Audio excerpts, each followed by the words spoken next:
लगभग 27% ऐसे लोग रहते हैं जो कि उन धर्मों का पालन करते हैं जो आज के दिन में अल्पसंख्यक धर्म के कैटेगरी में आते हैं। चाहे वो बौद्ध धर्म के लोग हो, मुस्लिम धर्म के लोग हो, सिख धर्म के लोग हो, ईसाई धर्म के लोग हो, या अगर सरना धर्म कोड भी लागू हो जाए तो सरना धर्म के भी लोग। और ये सभी कुल मिला के 27% आबादी है पूरे देश में। आज जो वक्फ बोर्ड वक्फ बिल में जो संशोधन लाया गया है, ये शुरुआत है पूरे देश भर के 27% आबादी और उनके आस्था के ऊपर ये एक बहुत बड़ा आक्रमण है।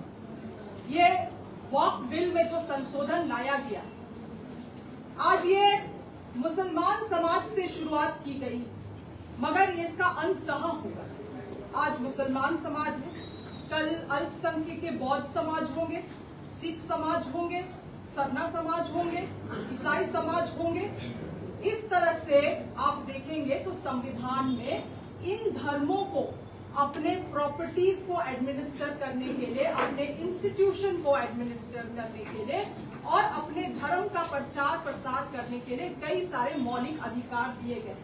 चाहे संविधान का हम आर्टिकल 14 का बात कर ले, आर्टिकल 25 का बात कर ले, आर्टिकल 26, आर्टिकल 30, ये सभी मौलिक अधिकार अल्पसंख्यक धर्मों को यहाँ पे इस देश में दिया गया है ताकि वो अपने तरीके से अपने धर्म का पर्सनल लॉज के तहत प्रोटेक्शन कर सके। और आज मुस्लिम धर्म से शुरुआत की गई है वक्फ बोर्ड में संशोधन लाके, और आगे आप देखेंगे, हम लोग जरूर इस चीज को हम लोग अनुभव करेंगे कि इस तरह का खेल हर एक अल्पसंख्यक के साथ इस देश में होने वाला है।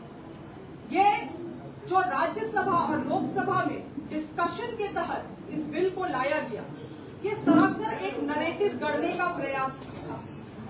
बीजेपी ने बहुत सारे ऐसे नियमों को, ऐसे बिल्स को पारित किया है पार्लियामेंट से जिसमें आज तक डिस्कशन तक नहीं हुआ, मगर 8 घंटे चले हैं डिस्कशन लोकसभा में, राज्यसभा में। पहली बार हम लोगों ने देखा है कि पार्लियामेंट रात के 1 बजे तक कार्य चला। ये नैरेटिव करने का प्रयास है। हम लोगों को समझना होगा कि बीजेपी का कंटेंट क्या है और इंटेंट क्या है। कंटेंट जो ये लोग दिखा रहे हैं मीडिया में, समाज में, और इंटेंट आज वो है जो हम लोग यहाँ से खुलासा करने वाले हैं। इन लोगों ने केवल और केवल झूठ परोसा है इस नैरेटिव के माध्यम से। वक्फ बिल में जो संशोधन लाए हैं ये लोग, इसका पहला कारण ये लोग बोलते हैं कि अल्पसंख्यक समाज का, मुस्लिम समाज का उत्थान करना चाह रहे हैं। आज देश में मुझे नहीं लगता है कोई ऐसा मुसलमान है जो आपको, जिसको आप पूछेंगे कि बीजेपी आपका हितैषी है या नहीं, तो वो क्या जवाब देगा, ये आप भी मीडिया बंधु भी इस बात को जानते हैं। आज जिस समाज को आप लगातार उनके धार्मिक आस्था को आप चोट पहुंचाते हैं, आप उनको मुगलों का वंशज कहते हैं, आपके नेता लगातार उनके समाज को गाली देते हैं अपने राजनीतिक ध्रुवीकरण करने के लिए, वैसे लोग कह रहे हैं कि हम लोग मुस्लिम समाज का भलाई चाहते हैं। ये केवल और केवल नैरेटिव है, इसके पीछे असलियत यही है। और 8 घंटा चर्चा करने के पीछे कारण यही है कि ये दिखलाना चाहते हैं कि ये देश अल्पसंख्यकों का नहीं है, वो 27% आबादी का नहीं है ये देश।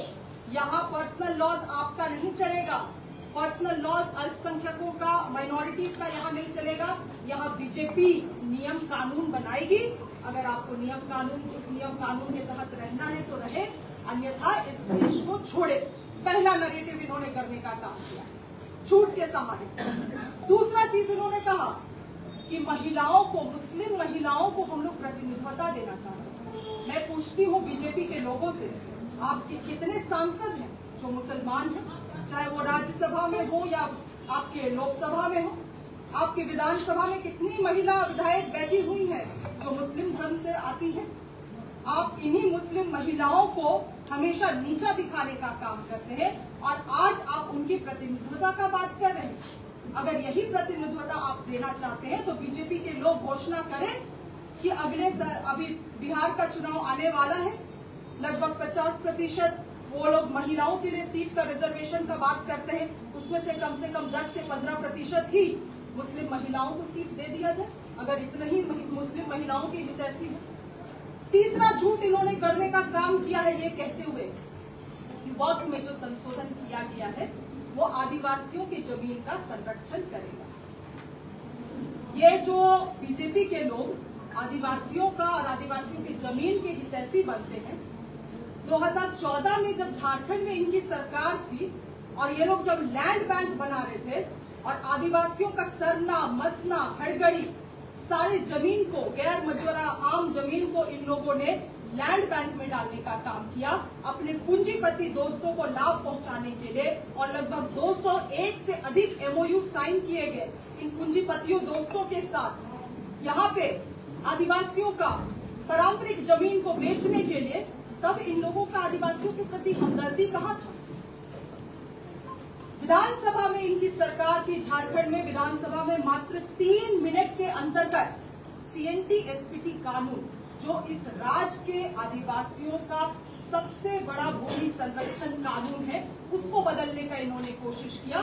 तब इनको आदिवासी का जमीन का याद नहीं आया, आदिवासियों का इनको याद नहीं आया।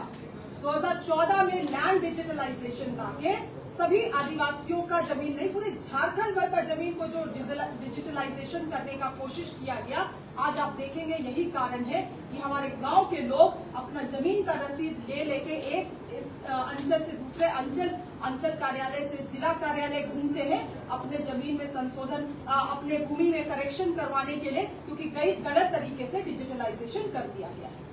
और आज डिजिटलाइजेशन के कारण, लैंड डिजिटलाइजेशन के कारण दिल्ली, बंबई और गुजरात में बैठे हुए लोग देख सकते हैं कि यहाँ पे आदिवासी का जमीन कहाँ पे कितना जमीन है, और यहाँ पे सारा जमीन बंदर बाट हो रहा है। किसका करतूत है ये? किसका काला करतूत?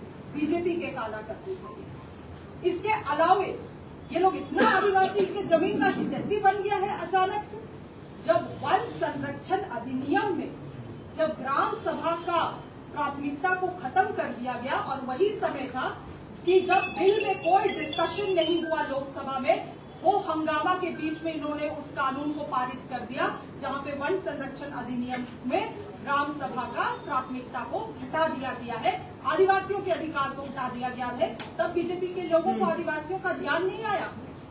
ये केवल और केवल अपने जो हार है, 2019 का हार झारखंड राज्य में और 2024 का हार इस झारखंड राज्य में, उस हार से ये लोग तिलमिला गए और यहाँ पे पोलराइजेशन करने का कोशिश कर रहे हैं। पोलराइजेशन। और आप देखेंगे इनके जो बड़े लीडर्स हैं जो प्रेस कॉन्फ्रेंस करते हैं, वो भी कागज से पढ़ के बोलते हैं। वो कागज कहाँ से आता है मैं आपको बतलाती हूँ। वो कागज इनके नागपुर हेडक्वार्टर से आता है, प्रिंटेड आता है। क्या बोलना है इनको, वहां के नागपुर के हेडक्वार्टर के लोग इनको बताते हैं। इनको यहाँ के लोगों से, यहाँ के आदिवासियों से, यहाँ के अल्पसंख्यकों से, यहाँ के दलितों से इनका ना कोई लगाव था और ना आगे लगाव है। इसीलिए मैं यहाँ से बीजेपी के लोगों को यही कहना चाहती हूँ कि आदिवासियों का हितैषी बनना बंद करें। ये लोग केवल और केवल झूठ और भ्रम फैला के अपने काले करतूत पे ये लोग पर्दा डालना चाहते हैं और लोगों के मन से, आदिवासियों के मन से वो सब चीजों को निकालने की कोशिश कर रहे हैं ये लोग, जो इनके समय में इन लोगों ने आदिवासियों में डिस्ट्रक्शन और डैमेज जो लाया था, उसका भरपाई ये लोग अब कर रहे हैं, इस तरह से भ्रम फैला के। इसीलिए मैं आपके माध्यम से, मीडिया बंधुओं के माध्यम से, मैं जो सच है और जो बीजेपी झूठ फैलाने की कोशिश कर रही है, इस राज्य में जो नफरत फैलाने की कोशिश कर रही है, उन चीजों को मैं आज आप लोगों के बीच में सफाया लाना चाह रही हूँ।